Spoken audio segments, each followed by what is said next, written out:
I just got into counselling about 10 years ago. Yeah. And that was just after coming out of a very difficult relationship. Okay. I was married for 18 years, 3 children, and I found it very, very difficult. The big part for me in resilience is actually asking for help. Yes, I agree. It really is. And it's the resilience to move forward, because obviously things like this do change you. Going through a divorce and obviously being a mum and having to take care of 3 children, you know, which must have been extremely hard. Yeah, and that can be healing in itself, actually. Yes. You know, and I think, listen, this is what I love what I do too.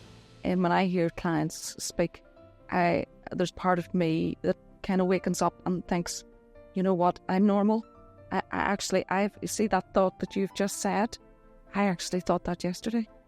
I thought that last week. and that kind of gives me hope. Yeah. And then it can help me instill hope with you. Yeah. Actually, this is all very, very normal. Hi and welcome to my podcast, The Greater Truth of a Woman. I am Lisa Barrett and today I welcome the lovely Martyn Girvan.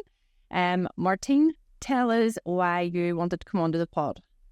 Oh, thank you, Lisa, and thanks for the invite. I think I wanted to come onto your podcast for various reasons. Okay. Totally pushing myself out of the comfort zone, my comfort zone today. I've never done anything like this before. And just when I was presented with the opportunity of meeting yourself, I thought I would love to meet Lisa. I'm in awe of her inspirational kind of spirit at the minute and pushing herself out as well. And I thought 2 people together pushing their boundaries a little bit kind of pushed me to come on to your podcast. That's lovely enlightening. So you're a counsellor and you also do active listening workshops as well. So tell me a little bit about your work in counselling, what you do. Yeah, I am a counsellor, but I kind of a late starter into counselling. I just got into counselling about 10 years ago. Yeah. And that was just after coming out of a very difficult relationship. Okay. I was married for 18 years, 3 children, and I found it very, very difficult. I found it very difficult to cope with the feelings and the emotions. And it was only after I joined a local support group that I realised there was other people exactly with the same feelings and emotions as myself. And this is when I thought, gosh, this is really working for me. How can I? And I also went to counselling myself in the last part of my marriage. And the impact was immense. Yeah. That I thought, do you know what? I would love to pass on this experience. Yes. To other people. Yes, I totally understand because myself and everything I've come forward with, there's this feeling you have of, I'm the only person going through this in the world. And it's only really when you reach out or go into therapy or actually talk about it. And it brings a sense of, I'm not the only person. Yeah. So you mentioned there that your marriage broke down after 18 years. That must have been, very, very hard to deal with. Yeah. I didn't get married, as you know, and I kind of felt that kind of took me as close as it would get, having to sign a contract to make everything so final. Mm-hmm. So tell us a wee bit about that. Yeah. And the breakdown of your marriage. Yeah, thanks, Lisa. It was a very, very difficult time. I think everybody gets married with the hope that, it's going to be, okay, and it's going to be into old age. But unfortunately, that doesn't happen. And for me, it was a very, very difficult time. And I don't mind, kind of letting you know about this, that it was very emotional. My marriage was at times emotionally abusive. And, I always thought back, a Friday evening, the kids were young, you come home, you want to keep the peace, you want them to have a lovely childhood. And before you know it, the years have kind of went on. But as time went on, my confidence started to grow and I started to look at myself completely differently. I went to counselling myself and I just thought, my counsellor at the time asked me one question and she said, do you think you deserve to be treated like this? And it was kind of like, no, actually I don't. And that was a light bulb moment for me. Yeah. And then what happened was I separated and it wasn't, if there is a neat separation, it wasn't a neat separation because there was courts and everything involved, and then the emotional effects of that on my children. And, so, but eventually I started to get myself together through support and through the support of lovely people, through counselling. My confidence started to grow. I started to look at myself completely differently. And then I just thought, I wonder, is counselling kind of for me, Yeah. A lot of therapists I know or counsellors all have sort of kind of a journey, and they do share it, which is lovely. And it's lovely and enlightening because, as I said on the last podcast, people think, counsellors, therapists, and a lot of people even looked at me as this strong person and you have everything together. And there's a softer side. There's a whole other person inside, and we all go through things in life. It must have been very, very hard though, breaking down. And did you say you got divorced? I did eventually get divorced. Yes, and that those feelings, I mentioned there about when you get married, you've got this feelings of loss that you're going to be with your husband or partner for into old age, and then suddenly that's taken away. So you're dealing with those feelings of loss and isolation. 50% of your family just disappears overnight. Yeah. And you're getting used to that loss, as well as dealing with your own feelings, as well as dealing with the feelings of my children at the time. Yeah. And navigating work as well. And, I just want to look back at least that it was only through the support of other people that I was able to navigate that as well as I did. Now, we often talk about, I think, about resilience, and we can talk about resilience in the workplace. But, resilience to me is absolutely acknowledging your feelings, don't ignore them. And the big part for me in resilience is actually asking for help. Yes, I agree. It really is. And it's the resilience to move forward, because obviously things like this do change you. Going through a divorce and obviously being a mum and having to take care of 3 children, which must have been extremely hard. So, let's see. So the kind of therapy you do, is it CBT, or are you trained in CBT or training in CBT? Yeah, I started my journey in counselling about 10 years ago, and I always, when I was 18, I applied to do a social work qualifications, a degree in Jordanstown, and I wasn't successful. And when I look back, I was very people orientated. Yeah.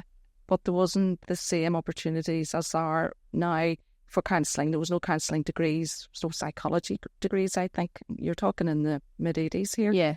But then I got rejected. And when I look back at that, just to go off on one point here, I didn't have the confidence to actually apply again or to look in other avenues. Confidence was a big issue with myself, kind of growing up. So then, as time went on, I thought to myself, I wonder, could I maybe go into counselling? So I did the introduction to counselling, I did the certificate in counselling, and then I just... and this was all after your marriage? After my marriage. Your confidence starts to grow. You lose part of yourself when your relationship... Yes. You don't know who you are. You feel lost. Who are you? Are you a mummy? Or are you a partner? Yeah. Who are you? Yeah. And then eventually you begin to recenter yourself in the universe. Yeah. What is my purpose and meaning in the world? And, you start these tentative steps to regain your balance again. And my tentative steps were to actually find out more about, is this what my purpose and meaning is, to be able to support other people that have gone through exactly what I have been through.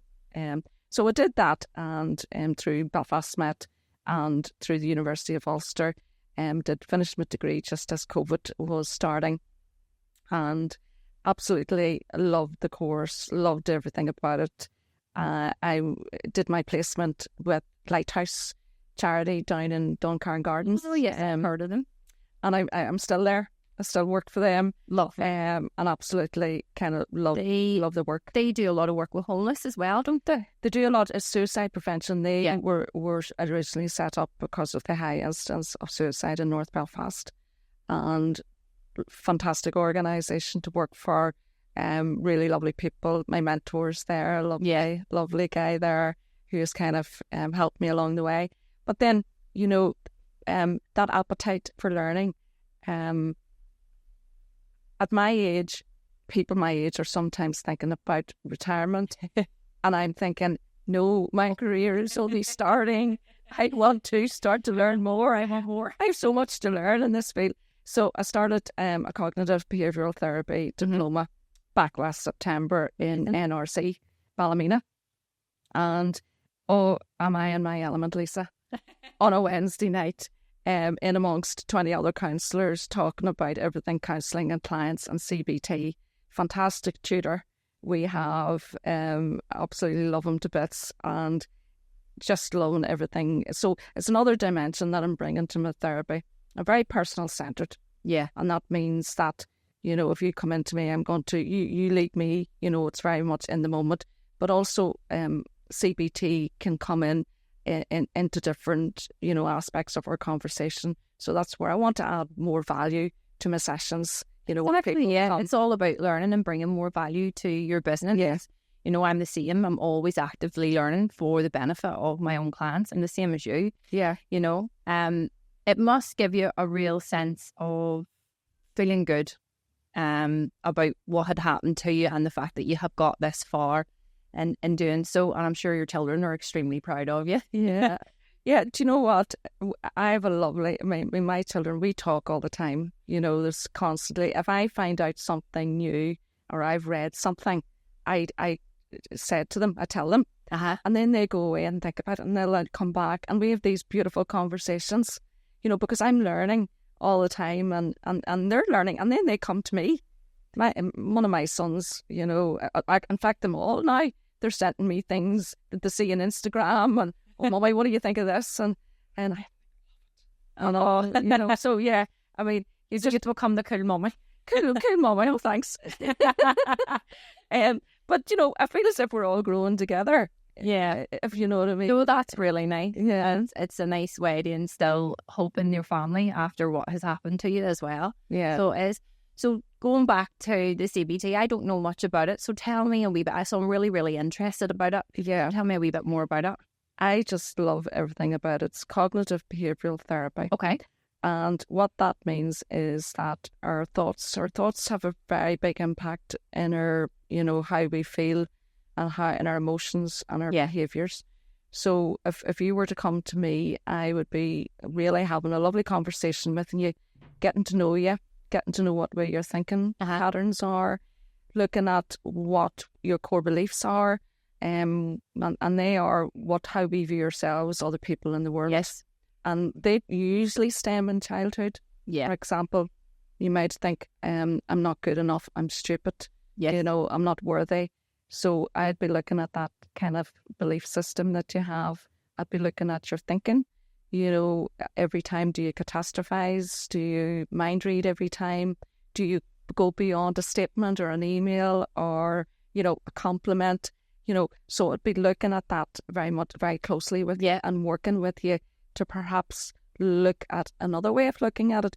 Because I think a lot of our thinking and our acting and our feeling and our behaviour, we act on thoughts. We don't actually act on facts. Yeah, I would understand that totally. I know myself, a lot of my core beliefs were that I didn't feel loved because what had happened to me as a child, and it escalated then into anxiety and things like that, and that was all deep down in the subconscious mind. So yeah, I do understand that. Yeah, and that can have an impact, you know, to the rest of your life, you know. So if you grew up thinking that, you know, or I'm not good enough or I'm inferior, and that's very held close to your heart and thinking. Yeah. And then you go on and, you know, you get married or whatever, and a relationship breaks down, then those feelings are very loud again. I'm not good enough. It's all my fault. It all picks up. It's as if Picks up again. I told you so. Yeah, I told you so. I'm going to be alone forever. Yeah. You know, all of these kind of negative thoughts. And so then what happens to us? We start to withdraw. We lose motivation. We're not sleeping. We're not eating. So it has an impact. But this is where CBT, and this is what I love, comes in. Now let's sit down, Lisa. Let's look at that. Really? Let's look at the evidence there. You know, you've done X, Y, and Z. You're starting your lovely podcast now. You're gorgeous. You know, you have so much going for you. You know, when we get into the nitty gritty of really, that's a thought. That's not actually a fact. You know, so I love where it goes. There's a lot more to it. I'm just skimming over here, you know. Yeah. There's a lot of...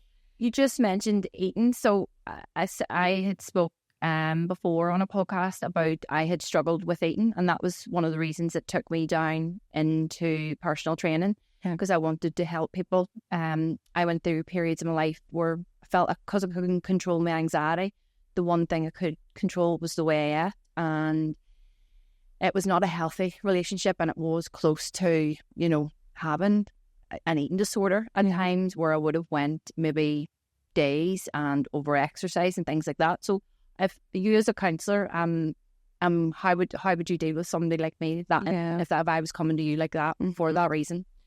Do you know what, Lisa? I nearly work on with everybody, and Louise Hay in one of her books talks about this. She said the only thing that she ever worked on with clients was getting them to look at themselves completely differently, and to boost their confidence. Okay, yeah. Because I think a lot of that is shame. You know, yes, we start to have shame. We're not good enough. You know, those feelings, and it's trying to shift that narrative in our mind that actually there's no truth to this.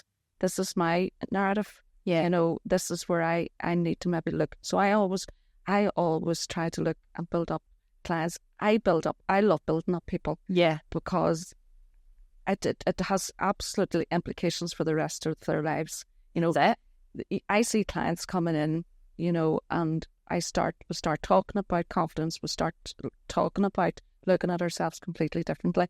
See, the next week, they're coming in, they're sitting down, shoulders back, you know, and I'm, you know, make myself, that actually this is working. So I would work very holistically with you. Yes.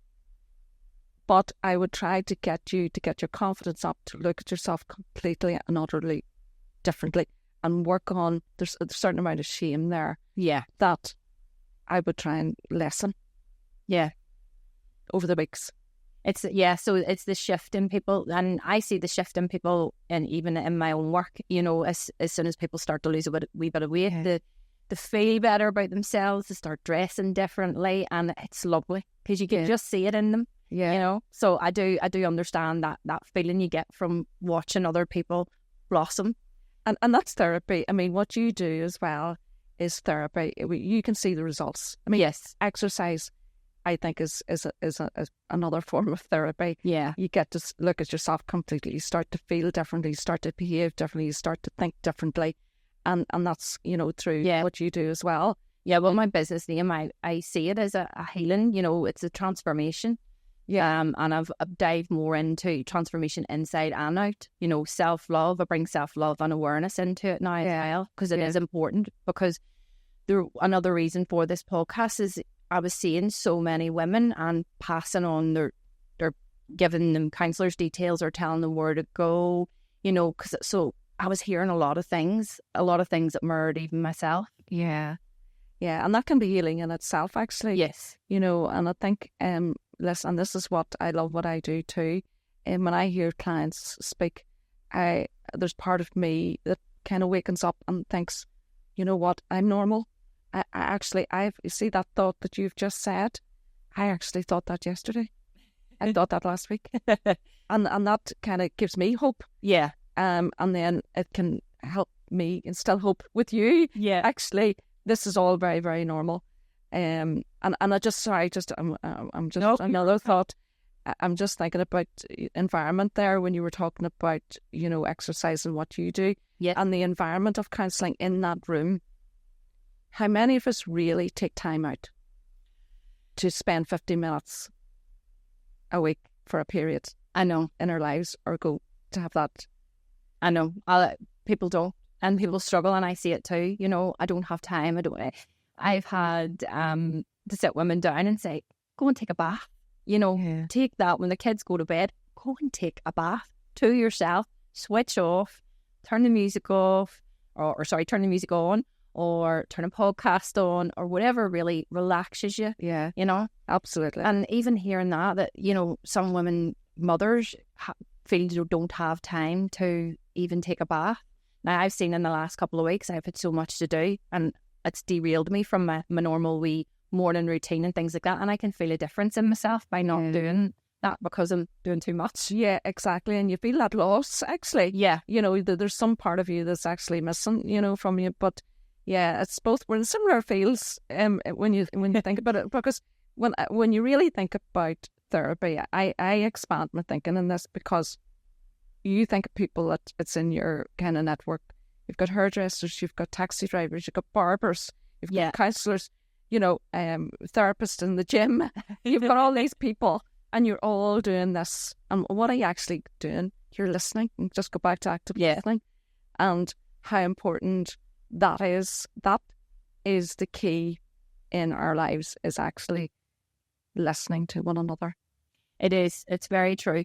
And a lot of people, before they start therapy, feel that people don't understand. And there is still, while it's, you know, all over TikTok or all over social media, it's okay to speak up. But I found myself, when I started being a bit more open about my own therapies and stuff, I could see people go, why, you know, kinds of reasons. And, you know, even in today's society, it's still a little bit, you know, I don't know sort of how to word it, but it's still like, there's still like a feeling of, you know, people don't understand. So exactly. You know, there was some work I did, you know, a while ago, and I got people together on a call, and they just came from various different places and, you know, different our teams. And it was amazing if you build up that environment and build up that trust. And you share part of yourself. Yeah. Not overly, but just part of yourself that invites people to share. And once you kind of talk about how you're thinking and feeling, that actually gives us a sense of relief. But not only that, actually speaking about it, when you can pick up that someone else is actually listening to you, that kind of opens up our brain to problem solving. Yeah. And I you know, sometimes I think we overlook active listening because I think it's the biggest gift that we actually can give to another human being, is that I'm setting aside everything. There's no phones, there's nothing going on, there's no distractions. I'm going to look you in the eye, you know, I'm going to look at your body language. I'm going to just take in everything. You're the most important person to me right now that's in the room. I just love it personally. I have my own counsellor. Yeah. And that's really refreshing to hear. Really refreshing to hear, because people think, as I said earlier, you think you have it all together, and there's people need to talk, as you say. You know, you need somebody to listen to you, and you need to also mind them. And I talked about the journaling before on the other podcast, but yeah, you need to. It needs to come out, because you hold on to it. You hold on. You hold it in your body. Oh, I know. You hold it in your body. As someone with fibromyalgia, now my fibromyalgia has been a lot less, obviously, from I've gone into all this kind of therapy. But have you read the book, The Body Keeps the Score? Yes, it's a brilliant book. But yeah, it's your body holds on to everything. Yeah, and I was also holding on to anger. I was frightened to express anger, and it just even frightened to cry sometimes. So I was. Yeah, and you know, when I hear that too, Lisa, and this is something that I want to kind of get across as well about anger. We kind of stay away from it. No, that's negative. No, we're not. We're supposed to be all calm, cool, and collected. But what I'm saying is, do express it. Just mind yourself. You don't get yourself into bother. But you know, it's okay to actually say, I'm angry. Yeah. You know, this is to get it, because we need to release that. We need to talk about it. And the more that you talk about it, the more that you feel it, the more that you're going to heal from it. Yeah. No, I agree. It was definitely an issue that I had, and I'm only really challenging myself on it now. So lately I've been screaming in the house, or going somewhere to scream, or punching a pillow. Do you know what? That's all right. And tears, you mentioned tears there. I often say to clients, just if the tears are coming, please let them come. Yeah. Because I just feel everything just starts moving. And then if it's nowhere to go, where does it go? It comes right up the body, and then it comes out as tears. And tears are actually good because it regulates our nervous system. Yes. Because the number of times I'm sure you've heard people say, oh, I feel better after that. Yes. Like a weight lifted off your shoulders. Yeah. And the issue I was having was that if I would have got panicky, and then because I was trying to not give in to the anxiety and stuff, so the tears would have come up, and then I'd have pushed them all down. Yeah. And that comes out in another, you might find, you might react differently to something, and you'd say, why did I react like that? Yeah. That could be something that's not been released from an earlier situation. Yeah. Even sort of November time last year, I was going through, obviously, the breakup of my relationship, and it was all sort of coming into play. And there was a period where I couldn't even walk barely for 3 days before I went on holiday. And it was all linked into that and the stress that I was going under. Yeah, and your body was just telling you something. It was. Yeah. But yes, absolutely, the body holds the score. Holds the score in grief. I mean, I would do a lot of training in grief and loss, and the body just definitely more, I mean, especially I think maybe it holds it in all our emotions, but in grief it can get stuck. Yeah. And the research would say that 15% of our issues comes from unresolved grief.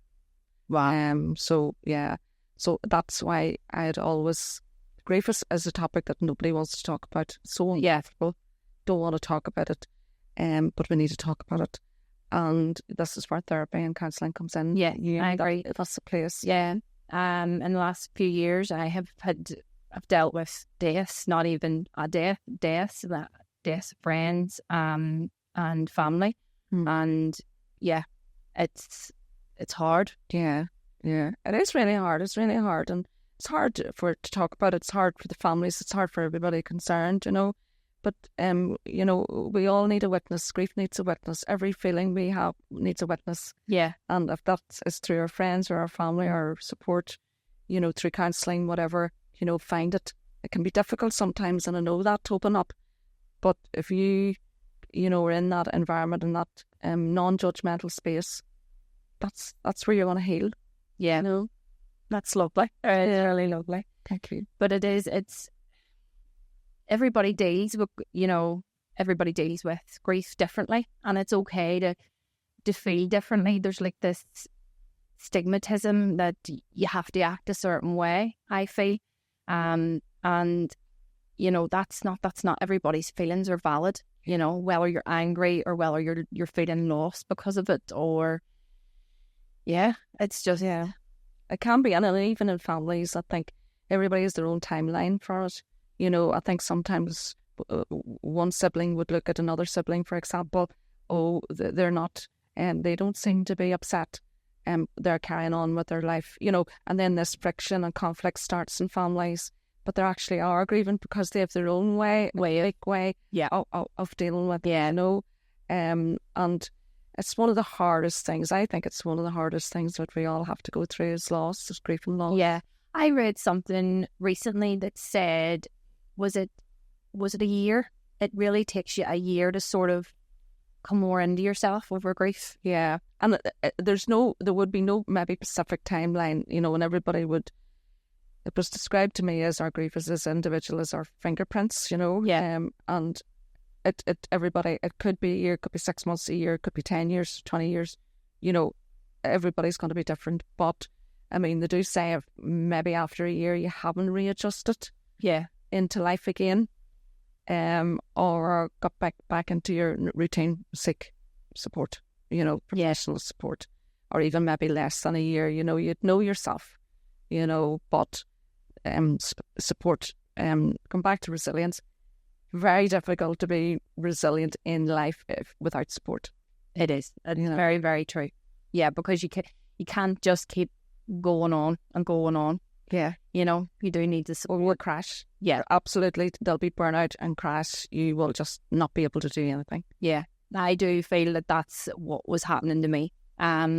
Around the time I was diagnosed with fibromyalgia, I had just gone through so many burnouts, crashes, and just not paying attention to what was going on inside. Yeah. So it was, and it was rough. Yeah. So it was. Yeah. Just come back to one thing you reminded me there about paying attention to yourself, and it's kind of reminds me of a poet, Donna Ashworth. Yes, I actually just followed her on Instagram. Yes, she's lovely. Scottish lady. She writes from the soul and the heart, and she gets me every time, But you were reminding me there about awareness of self. Yeah. And there's a lot of talk nowadays about getting to know yourself. Yes. And it's thrown about, what does that actually mean to get to know yourself and self-acceptance of self? Yes. Donna puts it beautifully. Let's hear it. There's one poem in our book, and it's know yourself. So do you mind if I just... No, you go ahead. I'd like to hear it. Sorry, I have to put on my glasses now. This is the age where I have to put them on. But she talks about this is in the book. I wish I knew, from Donna Ashworth, and I'm not getting any kind of money from this advertising her. I just love her. But know yourself. She says, know yourself. They say, don't be led astray. But how can I know who I am when I'm different every day? Some days I'm the smart one with the answers people need, and some days I'm the strong one, standing up to take the lead. On other days, I'm sure that if the wind blew me so hard, I would shatter like glass into a million tiny shards. And on those days I cower and I hide out from the world, waiting on my inner child to blossom and unfurl. And each day I'm surprised by the newness that I see, the things I'm finding out, the complexity of me. So how do I know myself? When you're all these things rolled into one, you simply must decide to love whatever you become. I love that. I really do. That really resonates with me so much. It's beautiful. Do you know, and that is true. Yeah, it is very, very so complex. There's days you get out of bed. Yeah. Do you know what? I'll take on the world today. I can do that presentation. And then the next day, do you know what? I want to lie under the duvet. I don't want to do that presentation. I want to go back into my inner child. I want somebody to care for me. And that's the complexity. And it's to learn to accept every single part of those, even on those days. Yeah. And you see, when you do that, I think self-acceptance of self. Yeah. That takes me to something Mandy Reed had actually, when Mandy had spoke about recently, who is a counsellor and does psych and stuff as well.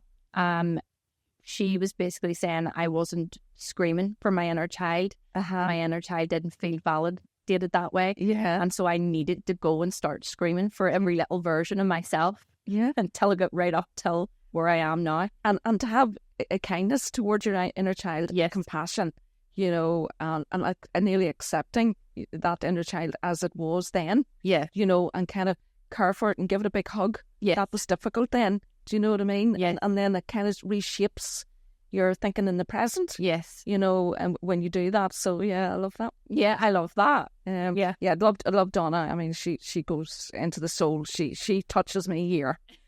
As if she's actually knows me. She's writing about me. But I just love her. Just love it. No, it is. It's lovely. I'm sure you do see lots of different things, eating disorders, grief. You said grief's maybe the main one. Yeah. Bullying's one that I like to highlight. Bullying at the minute is, and I feel for children, it's now not just in school, it's outside school and it's on social media. Even when children leave school, it's there on social media. My son in primary school went through an instance, and at one point we did actually think about pulling him out of the school. So it's very hard. And then I've spoke myself about being bullied online, and it was horrendous. It derailed the anxiety, Lisa, derailed her even more and made her feel even more worthless, and I hadn't done anything wrong. Yeah, absolutely. Absolutely. And that's a really good point. You haven't done anything wrong. Yeah. And that's I can speak from personal experience of being bullied, and it's a very scary place to be. And it is. Just what you've said there is spot on, in that you haven't done anything wrong. And I think always remember that. And if anybody's listening that they feel as if they're going through this at the minute, or are being bullied, can I just maybe shed some kind of reflections of what I went through, of feelings, and hopefully that will help you and maybe steer you a little bit. But absolutely, the feelings, you don't know who you are. You begin to doubt your reality.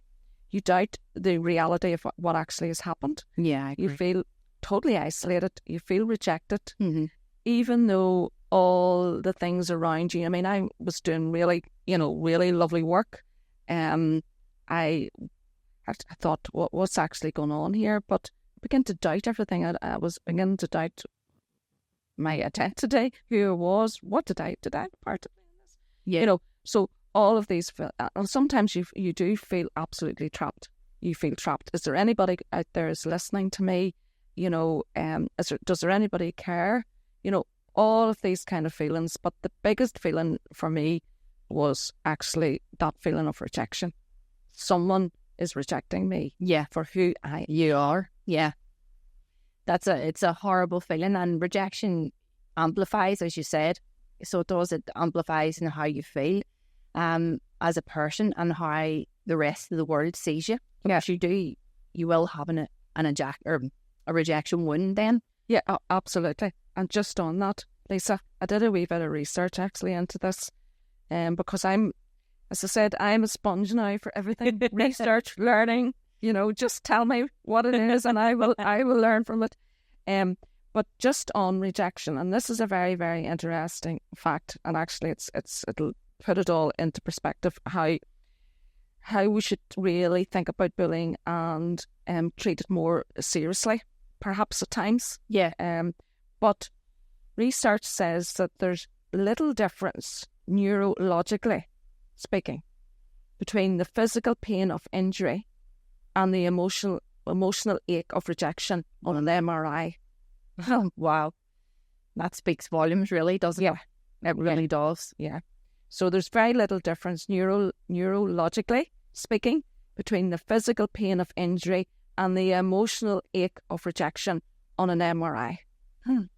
So, it just led me to think about how we need to take, whether it's in the workplace, whether it's in organisations, whether it's in school, the actual impact it has on your emotions, who you are, your identity, the feelings of isolated, feeling rejected, and also the physical symptoms. You don't get away without having the physical symptoms of sleepless nights, anxiety, of panic, of fear. What's my future going to look like?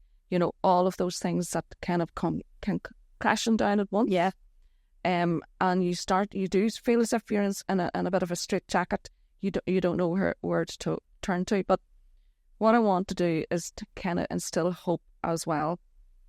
In my kind of darkest moments of being bullied, I felt rejected by people that I thought would have been there for me. And that can be very hard. That can hit you just right there. Yeah. And then when I was just about to give up hope, this little voice came, can I help you? Oh. And honestly, it was just instilling hope right, left and centre. Got me back on track. Got me centred back to my values. What's your purpose and meaning, Martyn? Your purpose and meaning is to keep doing exactly what you're doing. Keep going down the middle, keep supporting, keep helping your clients, your lovely clients. And that, we talk about support and resilience. That's when we need that little voice. And it's out there. Just be patient. Please be patient, because I was beginning to lose hope. Yes, I've been there myself. You do. You lose hope. you lose faith, and as you said, unsupported by people that you thought would support you. Yeah. You know, and there's the loneliness in it.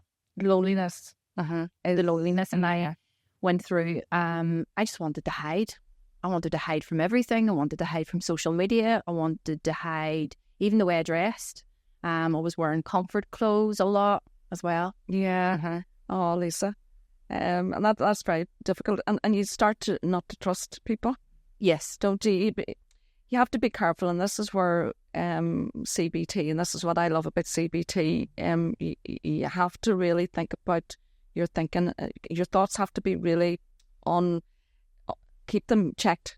Don't leave them unchecked, because you begin to think that I can't trust anybody. Yeah. Everybody, even though they're not connected. You're over here, but somehow I think you two know each other, and you have the same agenda. You're going to bully me. So, but that's not the case. No. But you can get down that kind of path very easily. Yes. The distrust in your environment, the distrust around you. Yeah. Because it takes you down a path. And if you're not being supported and you're not in counselling, and were you in counselling going through all this? Do you know, Lisa, I have been in counselling for a number of years. Yeah. Myself. I have a lovely counsellor, Jackie. And she is something else. I just love going to her because I learned so much from her. Yeah. I love her directness. She's very direct with me. I love that. Yeah. I love when people are direct with me. Just tell me how it is, please. Yeah. You know, I think we need to hear that. We do. Now, there is a time and a place. I think we need softer. Yes, sometimes, you know, and yes, there's times when we need directness, but I think that's something I have to work on as a counsellor. I think I need to be a wee bit more direct, but I'm getting there. But yeah, I mean, she's been a fantastic support, and I'm going to share something with you. It was with Jackie just last night, and she asked me a question, and it's something I had been thinking about myself. And she said to me, "What is the purpose and meaning of what you've gone through? You know, through the bullying." And it's always a healthy way to think, coming out of something. We don't want that situation to happen. You didn't want your relationship to end. I didn't want my relationship to end. So what have we learned? What direction has it given us? What did we learn about ourselves? What have we learned about other people? And she said to me, "Do you think you can go to a deeper level now with your clients?" Yes. And I thought, yeah. Yep. I think you have a lovely way with you, and I, would have a way with feeling relaxed. And thank you. Yes, thank you. So yeah, definitely. Thank you. You were saying to me when I had connected with you, you were going on a retreat with your daughter. Yes, you went the other way. Yes. Was it a Jumbo Buddhist retreat? Yes, Jambaling. That's it. In County Cavan, in a wee hamlet in County Cavan called Bonboy. Okay. And it's wonderful how you learn these names of towns you've never heard before in your life, and then suddenly you're in Bonboy, 2 hours from Belfast. It's my second time. I went with my daughter a couple of weeks ago. It's an oasis. If anybody is wanting calm and peace, now it's very self-directed kind of meditation. You know, you would do that and beautiful surroundings, honestly, beautiful countryside. I just love the trees, and oh my goodness, there's something magical about it. There's something I feel very spiritual about it for myself. Plus, it was a lovely wee dog there as well that I fell in love with. But yeah, I just hope I see it again, because I don't know, we connected in some level. But yeah, I mean, the Buddhists are very much into, self-compassion and about kindness, and what you kind of give out, you get back. Yeah. I mean, they're thinking I'm very aligned with her, and the whole spirituality of it all, I'm very aligned with it. Yes. I just the universe speaks to us in different directions at different times. Are we listening? It's giving us a shove, but are we listening? So yeah, it's lovely. Yeah, it's lovely thing. And they believe that we're here to learn lessons, and progress from them. Yeah. And I do believe that. That would be a belief of my own. Yeah. So it would.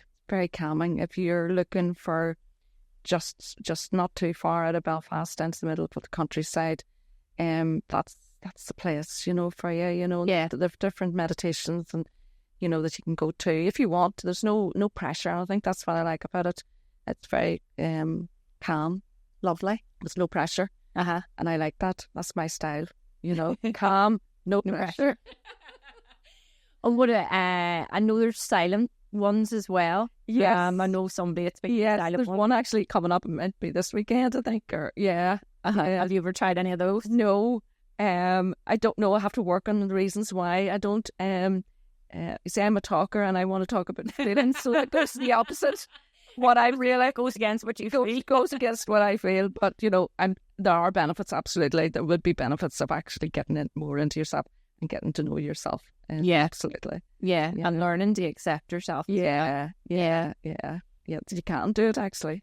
I'm just giving you that quiet time. Yeah. What sort of took you on? Would you say you're spiritual that way? Lisa, I would, and I have discovered this in recent years. Now I'm going to give you another place where I find spirituality. Okay. And that is in County Donegal, in Carrickfinn. There's a small airport in Donegal, northwest of Donegal. It's been voted the most scenic airport in the world 3 times in a row by the National Geographic, by pilots, coming in.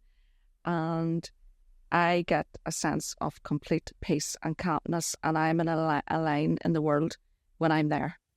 That's your safe. That's my safe place. And I'm going there on Friday. Oh, Can't wait. And anybody knows me, they'll say, "Is she going to Donegal again?" I find that now it has tragedy.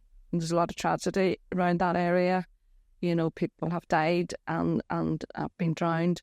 Now, and I feel peace. I think they're at peace. I think, and that's, I feel it. I'm picking up the energy, of peace there, and I can't talk highly enough about it. Gives you comfort.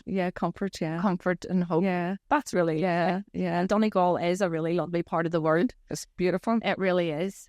So I'm doing well for County Cavan and County Donegal. County Down has to get a mention because that's where I grew up. I can't forget the Mourne Mountains. Is that where you grew up? Yeah. Oh, so beautiful part of the world as well. Oh, lovely. Yeah. So tell us a wee bit what it was like growing up down there. It was beautiful wee village. Hilltown, County Down, is just on the edge of the Mourne Mountains. When I grew up, there was about 500 people in the village, and I don't know, many thousands there are now. Different, houses have been built. But I had a very, very kind of lovely childhood, very safe. And I'm very, very grateful for a lovely childhood because the troubles were on, but we were kind of sheltered in a way. I went to a lovely wee primary school, walked there. You were away from it? We were away from it. Yeah. And it was just when I was 19 then I went to university in Belfast. To join the big city. And joined the big city. And then, that's where you came and, that kind of reality of living in Northern Ireland kind of hits you, but very, very grateful, lovely childhood, beautiful. Idyllic, and I'm really grateful for that. That's really grateful for that. So going back to, obviously you've got divorced and separated, and your mum and your children are all growing up, aren't they? They are, yes. Oh, I have 3 lovely children. My eldest is Seamus, and he is doing very well for himself. And then I have Jerry, who is a barber and has a couple of shops. And about to open his 3rd shop. And then I have the lovely Orla, my daughter, 2 boys and a girl. And Orla is beautiful child. So you have to do them all equally because I know they're going to be listening. Now, did she talk more about me? I've heard this before. You're all lovely, gorgeous. I'm so lucky. Mummy loves each one. He's all individually all the same. Yeah. We fighting over it. Yeah. Love you all. No. So as a woman, have you put yourself back out there yet? I know there's a fear of putting yourself back out there. Yeah. As in getting into relationships or dating again. Yeah. Have you tried any of that, or are you thinking about trying any of that? Yeah, well, I have. And I've tried those websites and dating agencies. And no, Lisa. sorry, it's a full-time job replying to messages, and I just think, and I do not have time. I have more to do in my time. I'd rather read Donna Ashworth. Well, Martyn, I love you because I hate messages. It's too much. I'd rather read Donna Ashworth, if I'm perfectly honest with you. I would rather read a lovely book. But in saying that, there's a lovely man out there, at the same time, but yeah, just whatever. I have, and I'm really happy in my own skin. I love my own company. You can tell it just flows out of you. Just love so much to learn, and I think, my family keeps me really happy, and, fingers crossed and everything goes well. I'm going to be a granny in the summer. Oh, wow. That's a new dimension to my life. It is. And I can't wait. And, I'm just lucky. But yeah, I've tried it, Lisa, and no. Just those messages. Just I would need a secretary just to reply to the messages because, sorry, no.